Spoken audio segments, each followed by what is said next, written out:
All right, the first thing we need to do to get our dough started is we're gonna bloom our yeast. Here's a cup and 1/4 of warm water. Here is some Red Star yeast and some white sugar. I'm gonna give that a quick stir. I love the smell of yeast. Don't ask me why, I just do. All right, I'm gonna let that sit and we should start seeing bubbles here shortly. Well, it looks like we succeeded. Our yeast is happy. It's chowing down on the sugar, farting out CO2, making those bubbles in the foam. So now we're gonna add this to our flour in our mixing bowl. But let's get started with that. All right, you're about to see some magic here. Whoops. There we go. Boom. Here we got our handy dandy KitchenAid mixer. This is my favorite part of our new kitchen. One of my favorite parts of our new kitchen is this bowl cabinet thingy. So here's 3 cups of bread flour. Next we're gonna take our bloomed yeast. We're gonna dump it all in, put on our dough hook, and raise this up. I'm gonna start mixing. We're gonna add just a little bit of water, a little on the dry side.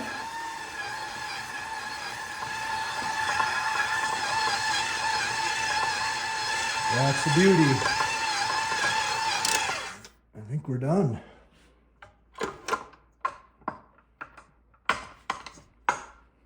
It's a little bit sticky, but cleaned up all the flour in the bowl. Put a little oil on the bottom of that. We're gonna cover it up. We're gonna put it in a warm spot and we're gonna let it rise or proof for about 2 hours or long enough for it to double in size. Say goodbye.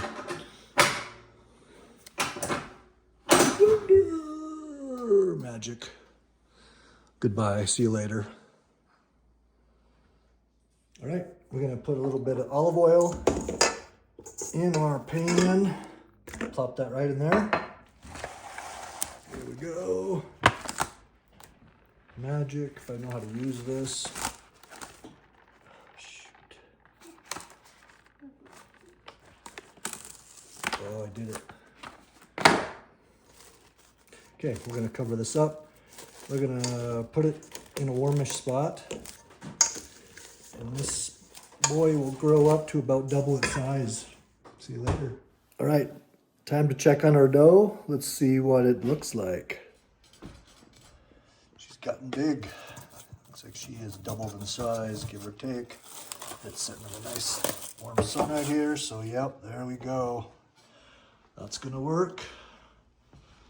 So we're gonna dust this countertop with some flour and we're gonna plop this out and we're gonna knead it a few times and go on to the next steps. All right, let's roll out our dough. Got some flour. I'm gonna dust countertop. A little more. And here's our beautiful dough. All right. Nice. This is a nice dough ball, if I do say so myself. Okay. We're gonna roll this out with a rolling pin.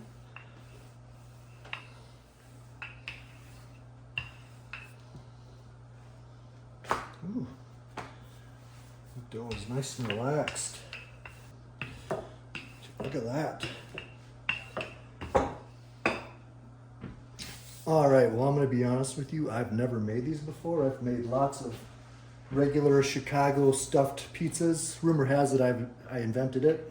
No, I didn't, but we're gonna make mini pizzas in these. So here's what we're gonna try. Improvise, people. Look at this. Oops. That's what we're gonna go with. See that? All right. Happens here. Oh, I think this is money here.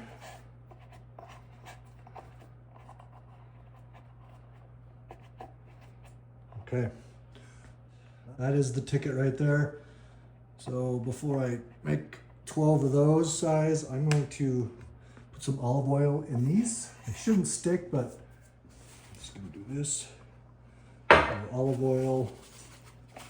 I'm gonna just put a little in the bowl. All right. Since we got one started, let's put that in. Then we'll cut the rest. By the way, my wife says this isn't going to work, so my goal in life is to make sure it does, and prove her wrong.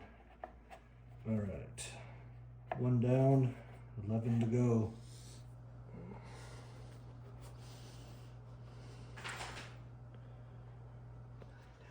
$12. That's what we needed.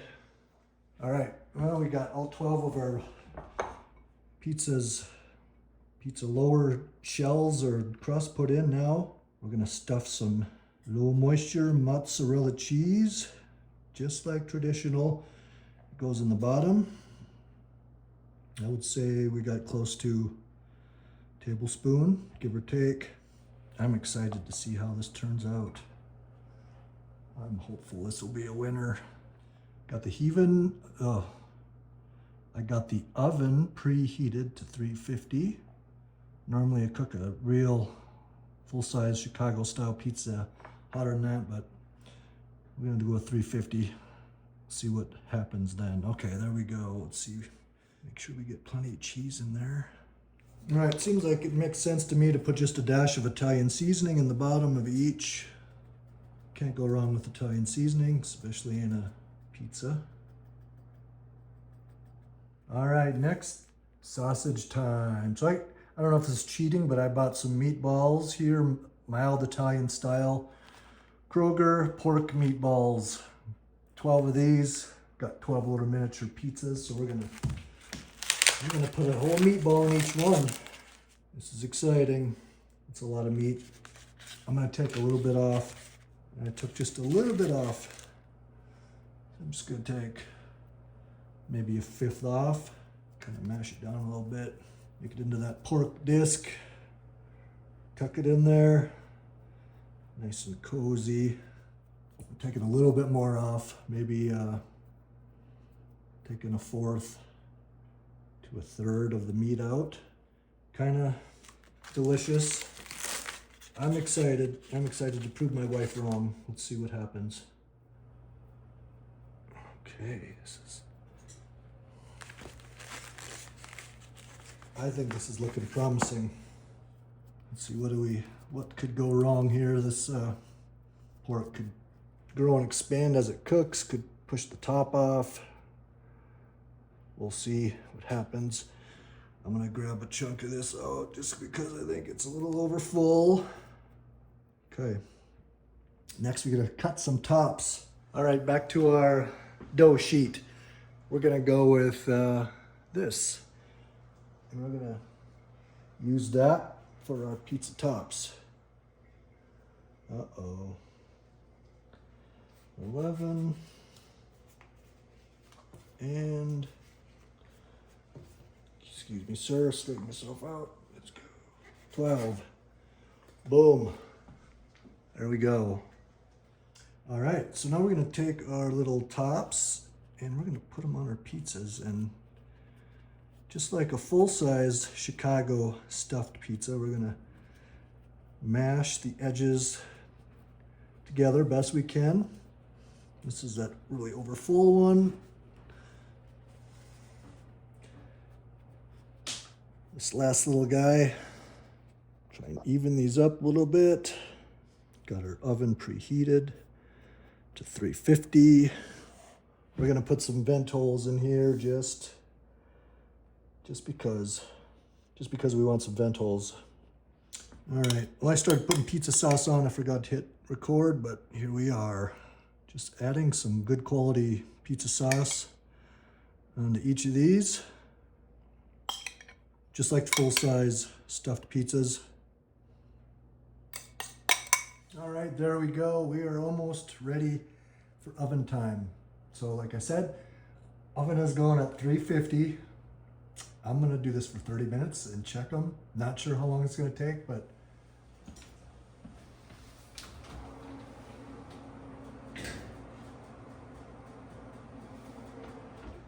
All right, you gotta check this out. We're only 8 minutes in and they're doing some scary stuff. They're like growing up, turning into popovers.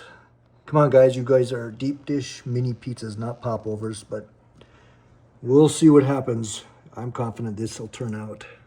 All right, we're at 30 minutes at 350 degrees. We're gonna pull this out and see what the verdict is, see if that was long enough.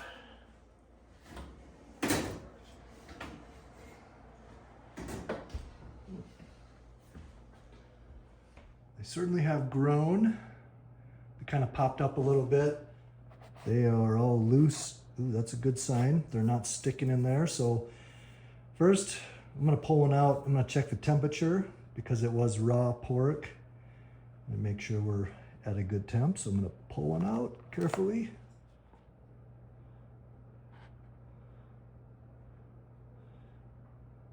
Yeah, we jumped up to 187. We're in that pork. We are safe. Good temp. All right. I'm gonna chop this in half and see. This is a huge pizza cutter for just a little itty bitty pizza.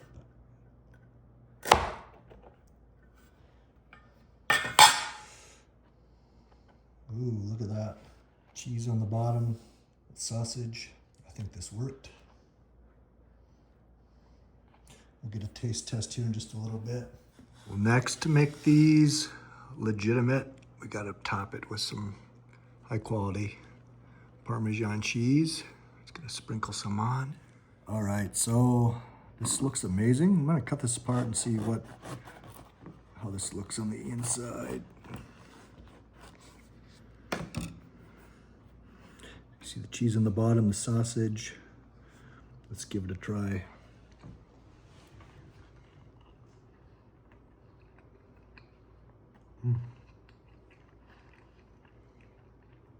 It tastes just like the full-size stuffed Chicago-style pizza. If I were you, I would try and make these. I wouldn't try, I would make them for a party and or your guests' company. They're gonna think you're amazing. These are delicious and cute and just about ready to go viral. Thanks for watching, everyone. Please hit that like and subscribe. See you later.